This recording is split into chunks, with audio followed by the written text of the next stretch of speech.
Welcome to an amazing story that will inspire you and help improve your English skills. Today, please listen to the story very carefully. This story will change the way you think, speak, and feel about English. He is the finest psychologist the world has ever produced. He understood the human heart like no one else. You must have heard about Romeo and Juliet, Hamlet, Macbeth, and Othello. These are not just stories, they are mirrors of life. Love, power, betrayal, ambition, everything that makes us human, he captured in his words. His influence is so great that English itself would not be the same without him. Many words, phrases, and ideas we use today came from his brilliant mind. We are going to listen to the story of how he became William Shakespeare, the greatest writer in history. Let's begin. The Life of William Shakespeare, a Journey of Dreams and Words. Chapter 1: Humble Beginning. It was a cold April day in the year 1564 in a small English town called Stratford-upon-Avon. The town was quiet, with narrow streets, wooden houses, and a gentle river flowing through it.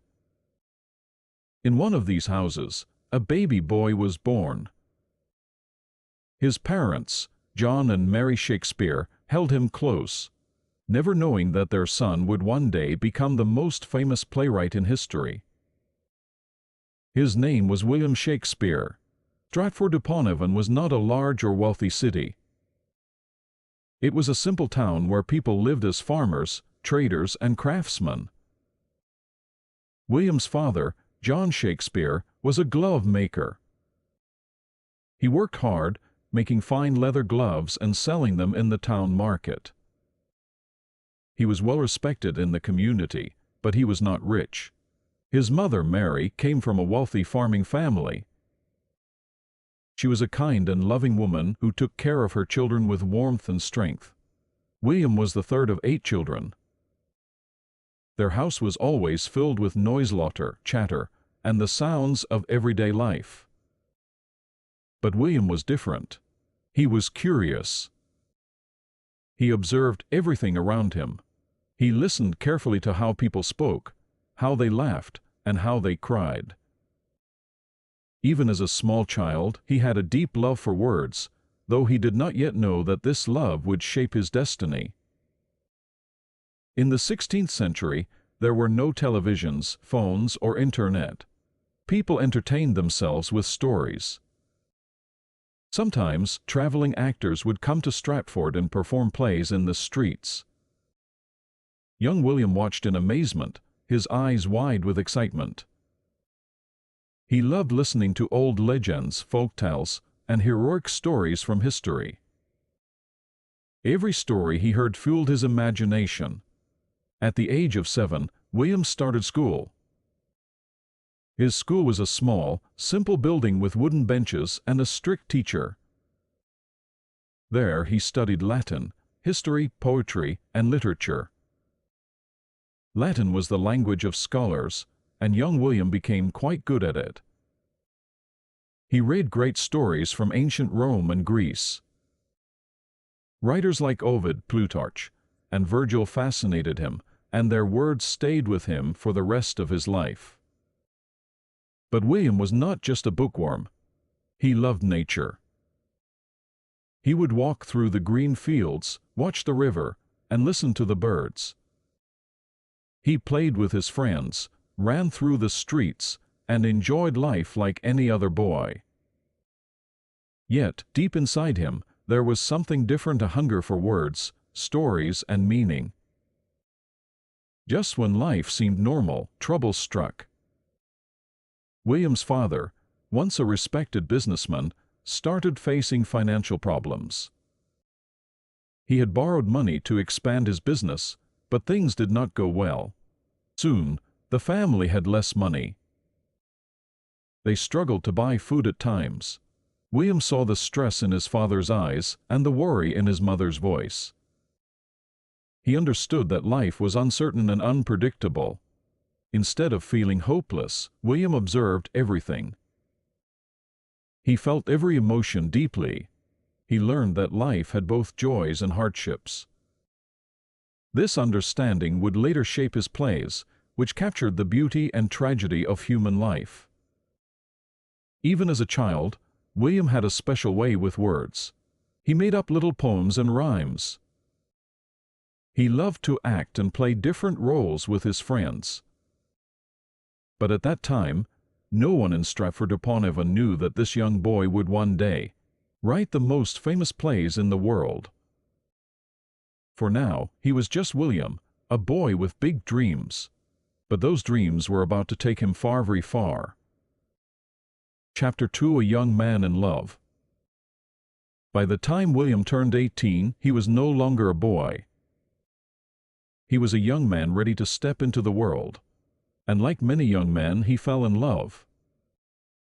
Her name was Anne Hathaway. She was a beautiful, intelligent, and independent woman. But there was something unusual about their love story. Anne was 8 years older than William. In those times, it was uncommon for a younger man to marry an older woman, but love does not follow rules. Their love, however, was met with urgency. Anne Hathaway became pregnant before they were married. In the strict society of that time, this was a serious matter.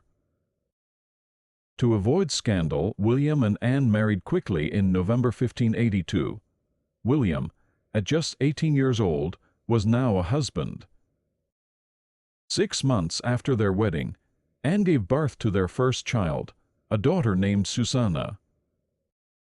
2 years later, in 1585, she gave birth to twins, a boy named Hanet and a girl named Judith. By the time William was 21, he was a father of 3. But there was a problem. How would he support his family?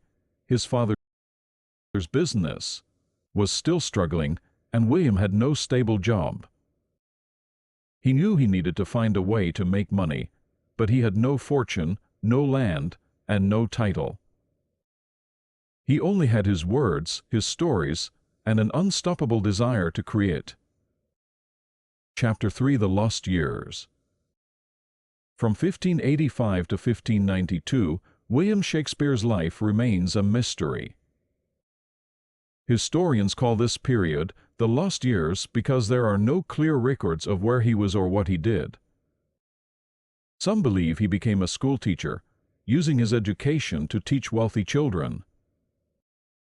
Others say he joined a traveling theater group, learning the art of performance. Some stories even claim he was forced to leave Stratford due to legal trouble. Whatever the truth may be, one thing is certain: when he reappeared in history in 1592, he was in London, ready to take on the world. He had transformed from a young man, from a small town, into a rising star in the world of theater. London in the late 1500s was full of energy, ambition, and opportunity. It was the heart of England's theatre scene, filled with actors, writers, and poets competing to make a name for themselves. Shakespeare arrived with no money, no connections, and no experience. But he had talent, determination, and an unstoppable passion for storytelling. He began working as an actor in small theater groups. He studied everything: the way people spoke, how they moved, how they expressed emotions. Soon, he started writing his own plays. At first, they were simple, entertaining comedies, but as time passed, he realized he could do more. He could write plays that made people think, feel, and question life itself. By 1592, Shakespeare was becoming well known in London's theatre world. But not everyone liked him. A famous playwright named Robert Greene insulted him in a letter, calling him an upstart crow, meaning he was a nobody trying to act like a great writer. But Shakespeare did not let this insult stop him. Instead, he worked harder, wrote more plays, and gained the respect of actors and audiences alike. The stage was set for his rise to greatness. Chapter 3: The Journey to London. By the time William turned 21, he was a husband and a father of 3.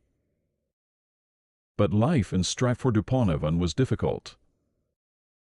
His father's financial troubles had not improved, and there were few opportunities in the small town.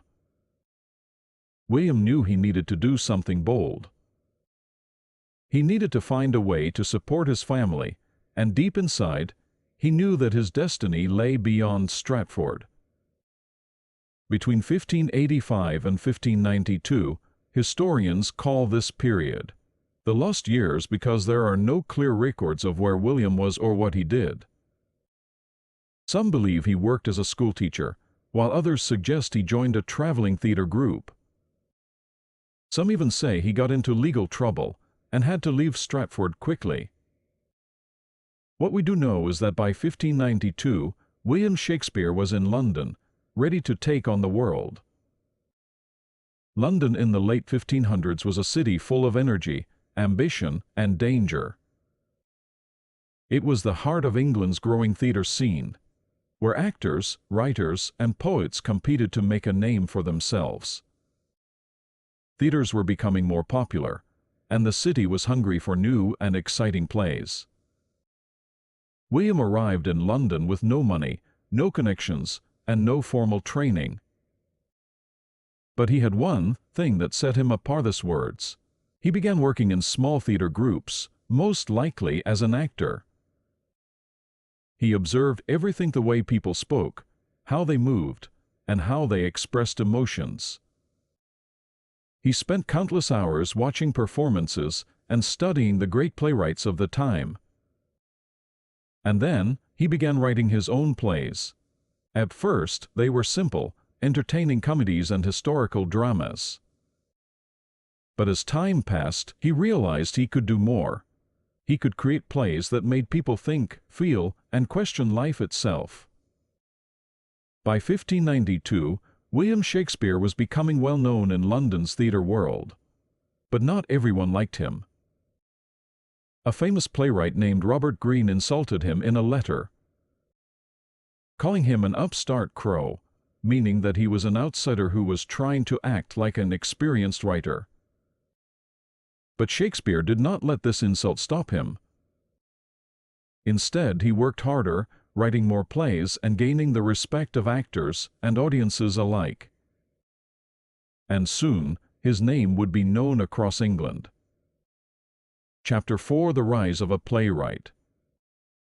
As the 1590s progressed, Shakespeare's reputation grew rapidly.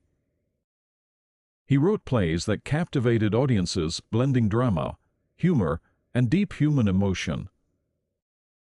His early works included Henry V.I., Richard III, and Titus Andronicus, historical plays and tragedies that showcased his skill with language and storytelling. In 1594, he became a founding member of an acting company called the Lord Chamberlain's Men.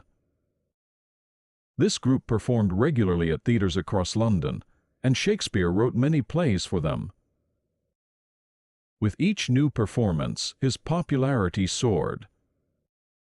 The crowds loved his work, and even the nobility began to take notice. Then, in 1599, Shakespeare and his fellow actors made a bold move. They built their own theatre. They called it the Globe. This grand, circular theatre would become the home of his greatest works, from Romeo and Juliet to Hamlet, Macbeth, and Othello. The world was now his stage, and Shakespeare was ready to leave his mark on history. Chapter 5: The Golden Years. As the 1590s continued, Shakespeare's reputation grew. He wrote plays that captivated audiences and gained the admiration of noblemen and even Queen Elizabeth I. His works, including Romeo and Juliet, A Midsummer, Knight's Dream, and Richard III, were performed in theatres across London, bringing him fame and success. In 1599, Shakespeare and his theatre company, the Lord Chamberlain's Men, made a bold decision. They built their own theatre, the Globe. This magnificent, open-roofed playhouse became the stage for some of his greatest works. Crowds flocked to the Globe to see his masterpieces come to life. By the early 1600s, Shakespeare had established himself as the most celebrated playwright in England. He wrote Hamlet, Othello, King Lear, and Macbeth, which explored themes of power, love, ambition, and betrayal. His works reflected the depth of human emotion, making them timeless. Despite his success, Shakespeare remained humble. He continued writing, acting, and perfecting his craft. His influence grew, and his words shaped the future of English literature forever. Chapter 6: Shakespeare's Enduring Influence. More than 400 years after his death, William Shakespeare's influence continues to shape the modern world in ways that few writers in history have ever achieved. His works are studied in schools and universities. His plays are performed in countless theaters worldwide, and his words remain embedded in everyday language. The richness of his storytelling and the universality of his themes have ensured his legacy across literature, film, philosophy, and even modern social and political thought. Shakespeare in language and literature. One of the most profound ways Shakespeare has influenced the world is through the English language itself. Many of the words and expressions we use today originated from his plays and sonnets. Phrases like "break the ice," "wild goose chase," "wear my heart upon my sleeve," and "all that glitters is not gold" come directly from his writings. His inventive use of language expanded the possibilities of English, introducing new words and idioms that continue to shape our speech. His literary influence extends beyond vocabulary. Shakespeare's works set new standards for character development, narrative structure, and dramatic tension. His ability to create complex, multidimensional characters with intricate psychological depth has inspired countless writers. The conflicted Prince Hamlet, the ambitious Macbeth, the star-crossed lovers, Romeo and Julia, these figures have become archetypes that reappear across literature and media. Writers from Charles Dickens to modern novelists like Margaret Atwood and Haruki Murakami have acknowledged Shakespeare's impact on their storytelling techniques. Shakespeare in theater and film. Theater and cinema owe much to Shakespeare's revolutionary storytelling. His mastery of drama and stagecraft has influenced directors and actors for centuries. Many of his plays have been adapted into modern settings while retaining their original dialogue. Productions like Baz Luhrmann's Romeo and Juliet 1996, which places the classic tale in a contemporary urban world, and 10 Things I Hate About You 1999, a high school reimagining of The Taming of the Shrew, demonstrate the timelessness of his themes. Beyond direct adaptations, Shakespeare's dramatic structures and themes have permeated the film industry. Countless movies, from The Lion King inspired by Hamlet to West Side Story, a retelling of Romeo and Juliet, reflect his influence. His stories of love, power, ambition, and revenge continue to inspire filmmakers, showing that his understanding of human nature transcends time and culture. Shakespeare's insights into human nature and society. One of the reasons Shakespeare remains so relevant is his deep understanding of human emotions and social dynamics. His plays explore themes of love, jealousy, ambition, betrayal, power, and the complexities of the human mind. Psychological scholars have often analyzed Shakespeare's characters to better understand human behavior. Figures like Iago from Othello, who manipulates others through deceit and psychological control, offer insights into narcissism and sociopathy. Moreover, his plays remain politically and socially significant. His history plays, such as Henry V and Julius Caesar, examine leadership, governance, and the consequences of power. These works continue to be referenced in discussions on leadership, ethics, and political decision-making. Many leaders, including Abraham Lincoln and Winston Churchill, were avid readers of Shakespeare, finding wisdom in his portrayals of rulers and their struggles. Shakespeare also explored gender roles, power dynamics, and social injustice. The Merchant of Venice deals with themes of prejudice and discrimination. Macbeth questions traditional gender roles through Lady Macbeth's ambition, and King Lear examines family loyalty and betrayal.